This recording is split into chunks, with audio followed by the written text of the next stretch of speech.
Today I'm going to explain a horror thriller film called Let Her Out. Spoilers ahead. Watch out and take care.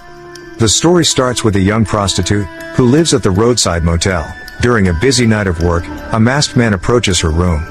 He immediately attacks her and then rapes her violently.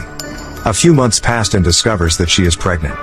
With loneliness and anger, she takes a pair of scissors, stabbing and killing herself in the process, but the child survives. Now the story starts new, jumping 23 years from the incident. Helen, who survived her pre-birth assault from her mother, is now a bike courier living in Toronto with her best friend Molly. Helen is tasked to deliver goods to a man named Roman. That day is Helen's birthday, so Roman gives her a painting which he paints for her, and claims to be the dark side of Helen. Helen immediately takes the painting to her home. At her place, Helen recounts to Molly the story of her mother's death. Molly cares deeply about Helen's condition. Molly is always there to support her as Helen doesn't have any other family or friends.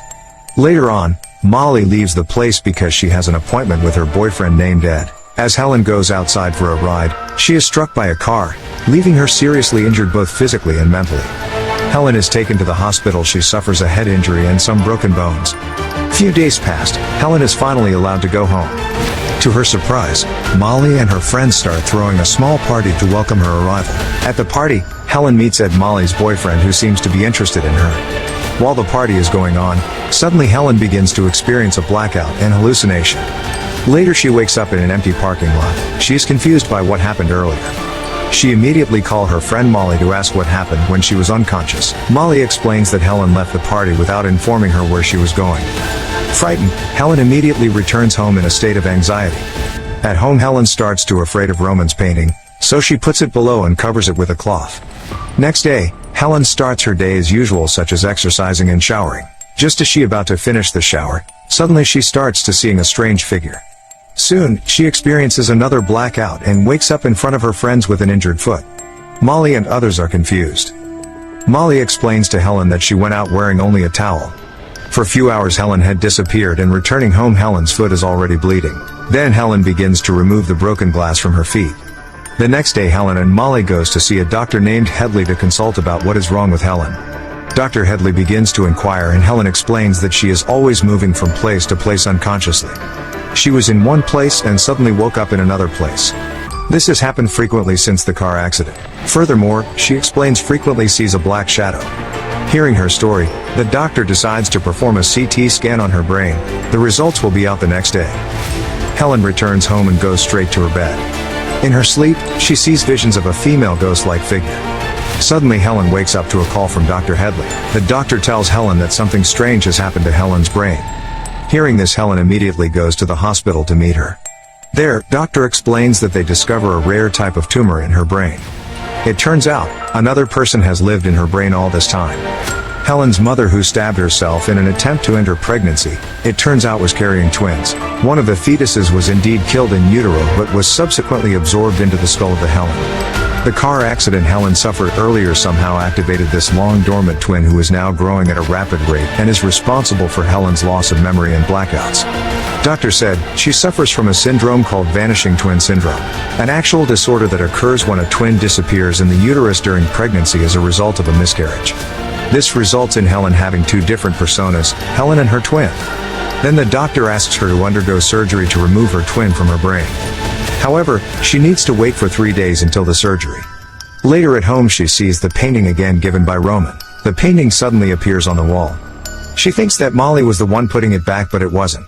She finally decides to return the painting to Roman. Arriving at his house, Helen sees no sign of Roman.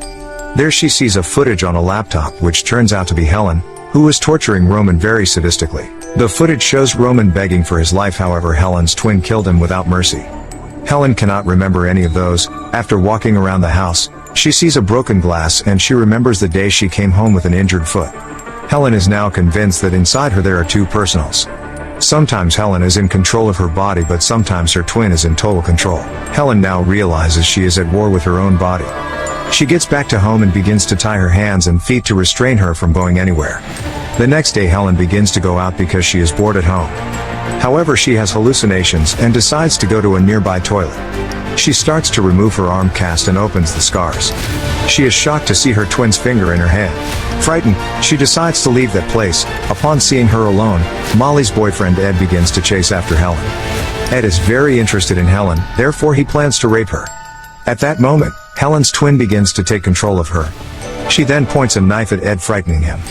But she then immediately runs back home after regaining control of her body. Back home, Molly then tells Helen to stop painting weird pictures, but Helen reveals that she was not the one drawing the pictures. They have a debate, but finally Helen's body is taken over by her twin and starts to attack Molly. When she again regains control, she realizes she could kill Molly. Fearing she could harm Molly, tells Molly to stay away from her. She decides to go away from that place and stay away from Molly. On the way, she again meets Ed. Ed wants to have revenge because Helen had pointed a knife at him earlier. Helen begins to explain that she was sick and that wasn't the one doing all that. Ed doesn't listen to her and plans to rape Helen. At the same time, her twin sister starts to take control of her body and kills Ed instantly. After killing Ed, Helen regains her consciousness and sees Ed's dead body. Realizing how dangerous she is, Helen plans to commit suicide at the hotel, where her mother had committed suicide years ago. Meanwhile, Molly begins to look back at her photos with Helen. She realizes a significant difference in her before and after pictures. She notices a sharp shift in her personality. Molly immediately calls Helen to find out where she is, but Helen says goodbye in return, revealing that she is going to commit suicide.